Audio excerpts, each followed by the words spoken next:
Alright, so Future Slum here. Before we get into the video, I just want to say that this video was kind of inspired by Peter McKinnon's recent video that he posted about just kind of the idea of posting and not being perfect. It's something that I've been struggling with the past couple of years, just things that I've gone through, and for some reason it's shifted my creative process to make things have to be perfect and then I'll post those videos. And so I've shifted that mindset to now just make stuff and post it, and hopefully this year I'll be doing more of that, making longer videos. So thanks Peter for always inspiring, and yeah, let's get into the video. All right, I got my coffee and I've been wanting to do this video for a while, and I said now as I'm packing I have to leave my house in about 2 hours for a trip to do a really cool shoot with a friend of mine, which I might post on this channel later on. But I wanted to do a shoot to talk about 6 things that will speed up your workflow. And there's a couple different things. So we'll just see how this goes, and hopefully take some of these things and they will help you be a lot quicker in what you do, because we all know time is money. So let's get to packing and we'll talk as we go. So if you've been in the photo video world long enough, you know that there are hard drives, and you need hard drives to store your stuff. And I'm sure you've probably seen guys like this. This is a Lacy. It's a hard drive, which is like an HDD if you're ever looking it up. And then there's these guys that are nice and small. I have a couple different ones. I have a Samsung, another Samsung, and a Lexar, because I'm trying to test out which ones I really like. I've been using these T7s for a while, but this T9, so much quicker. Love it. And as well as this one. So this is a little bit cheaper than the Samsung one, and it's also super fast. These are like 2 terabytes and they were like $180 when I bought them.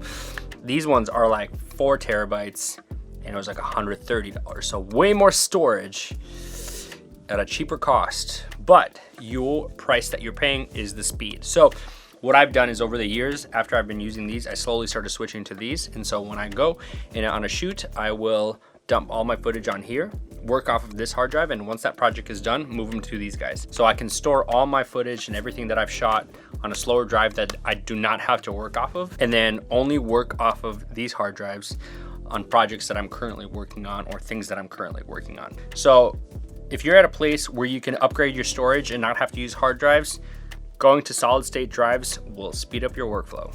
All right, let's go to tip number 2, and keep packing at the same time while making this video. So the next thing that I believe will speed up your workflow is the media that you use to record videos or take photos.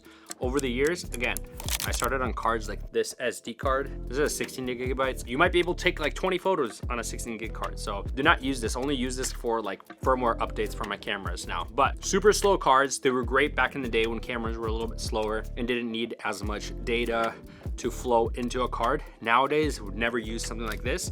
So now the 2 mediums that I use, because this is what my camera takes, is these CF Express Type B cards or these Lexar SD cards. Both of them are super quick cards. SD cards run typically a little bit more expensive than CF Express cards for whatever reason, but whenever I have a shoot that requires like high frame rates, there's a lot of movement involved for photo or for video, I typically try to shoot on the CF Express card, because it can shoot that data so much quicker and write it to the card.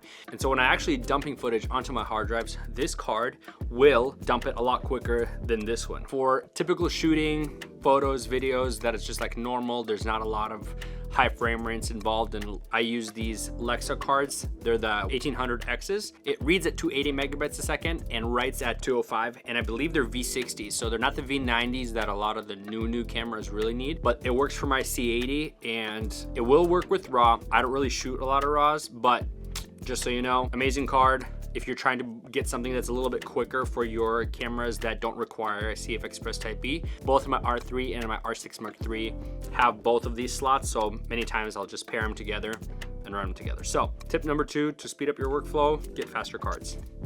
All right, so the next thing that will speed up your workflow is cameras. The type of camera you shoot will determine how fast you can get photos. Something like this, which is a 5D Mark II, it still uses a little shutter glass piece DSLR system. A little bit slower, a little bit clunkier than something like this R3 that is a mirrorless setup. There is no glass in piece, it just has a sensor right there and a lens goes on top of here.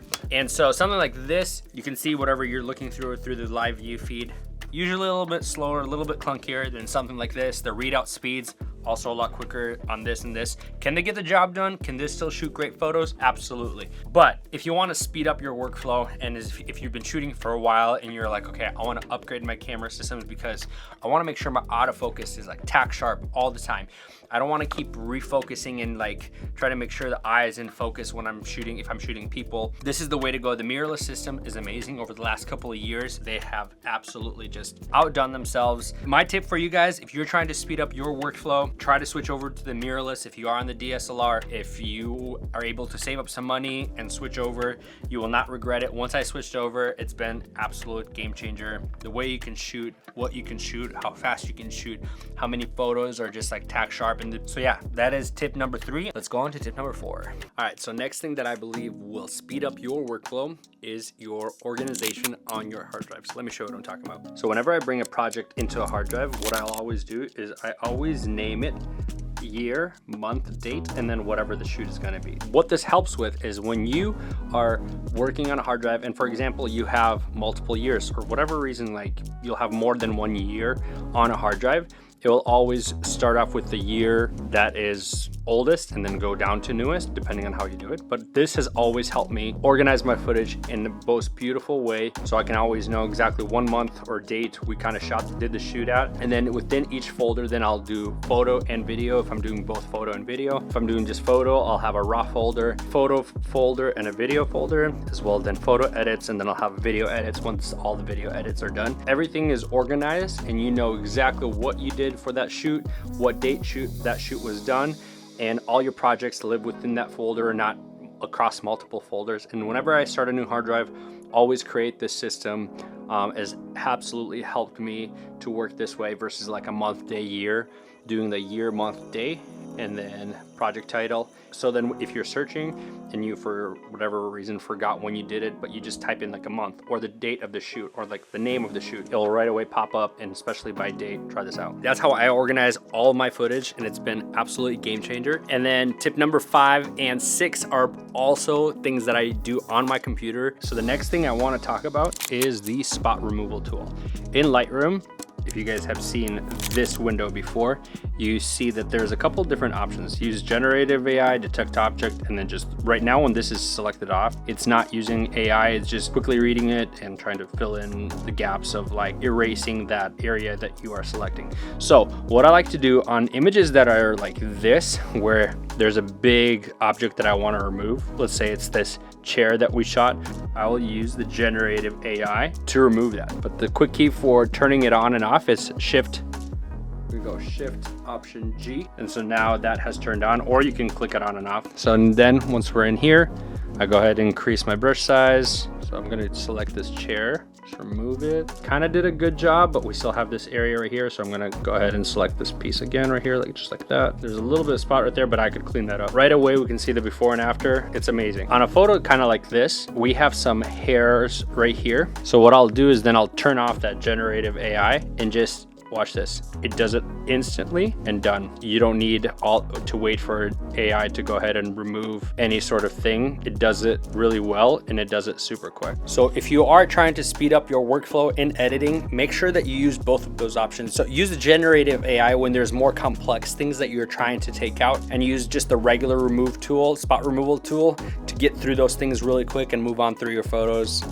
And let's move on to the last tip. All right, so the last thing that I think will speed up your workflow is learning quickies in the programs that you are using and having a mouse that has quick actions that is programmed to the mouse. Let me show you what I'm talking about. The mouse that I've been using for probably about 3 years now is this Logitech MX3S. There is a newer version that I want to kind of check out, but so far this has been the one that I've been using. There's a button right on your thumb right here. There's 2 buttons right here. There's a scroll wheel right here. There's a scroll wheel right here, which is also a button and another button. So every button on here is programmable to the program that you use. So I have a separate program setting for Premiere. I have a different setting for Lightroom. So what I can do essentially is just edit with my entire mouse and not ever have to touch my keyboard. So what I'll have is like one button will be photo forward, photo backward, and then copy all my settings, paste all my settings, and then one photo is like quickly readjusting or resizing my images. With the new MX4, what's really cool is I think it has even more buttons, so I want to pick that one up so then I can take and put on another quick key for adjusting like the spot removal and doing all the adjustments that I previously showed about how to use the spot removal, the normal one versus the AI one. Mouse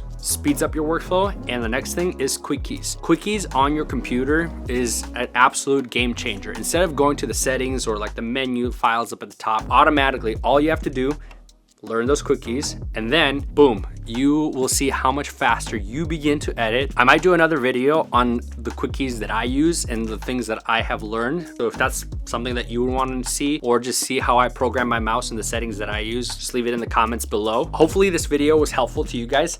I have about an hour left before my flight, so I'm gonna finish packing, and hopefully you're gonna like this video, subscribe, and we'll see you in the next video.